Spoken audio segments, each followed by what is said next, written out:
Presiden ke-7 Joko Widodo atau Jokowi angkat suara terkait maraknya isu pemakzulan putra sulungnya Gibran Rakabuming Raka dari kursi Wakil Presiden. Jokowi menilai usulan yang disuarakan Forum Purnawirawan TNI menurutnya hal yang boleh dilakukan di negara demokrasi. Pernyataan tersebut diutarakannya saat ditemui awak media di kediamannya di Solo, Jawa Tengah, Senin 5 Mei. Ia menegaskan sudah merupakan hal yang biasa bila ada usulan dan aspirasi seperti itu dalam sebuah negara demokrasi. Akan tetapi, ia menegaskan jika Presiden Prabowo Subianto dan Wakil Presiden Gibran Rakabuming Raka sudah mendapatkan mandat dari rakyat.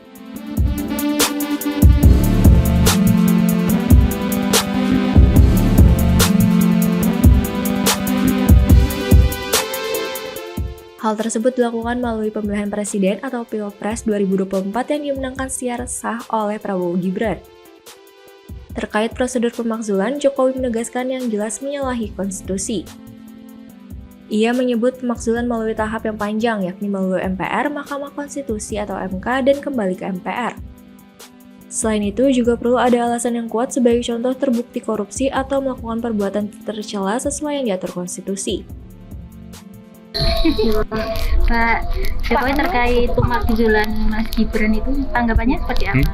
Pak ada dari Purnawirawan TNI. Ya, itu sebuah aspirasi, sebuah usulan ya boleh-boleh saja dalam negara demokrasi seperti kita. Pak ini kan diusulkan dari Purnawirawan TNI itu tanggapannya gimana Pak?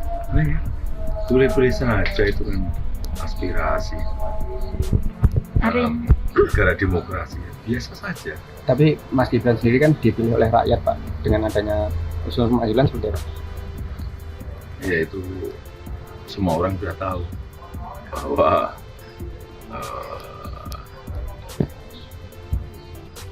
Pak Presiden Prabowo Subianto dan Pak Wapres Gibran Rakabuming Raka sudah mendapatkan mandat dari rakyat lewat pemilihan ini.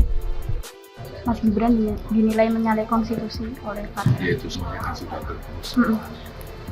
Sudah ada gugatan berapa kali. Tapi prosedur pemakzulan sendiri itu seperti apa Pak? Ya semua orang kan juga sudah tahu prosesnya, harus lewat MPR, harus lewat MK, kembali lagi ke MPR, saya kira. Proses konstitusinya seperti itu. Menjalin Dan komunikasi mungkin dengan alasan Mas yang paling tepat atau alasan yang mendasar dasar pemakzulan itu menurut Bapak apa sih Pak sebenarnya? Ya kan kalau korupsi, berbuat tercela dan yang lain-lainnya sesuai konstitusi aja. Dilihat di konstitusi kita sudah jelas dan gamblang. Sudah komunikasi dengan Mas Gibran Pak? Ada komunikasi mungkin? Tuntutan pemakzulan Gibran disampaikan oleh Forum Purnawirawan Prajurit TNI. Mereka mengeluarkan 8 poin tuntutan terhadap pemerintahan Presiden Prabowo Subianto. Tuntutannya diantaranya reshuffle kabinet bagi menteri yang korupsi dan melakukan kejahatan hingga pemakzulan Wapres Gibran.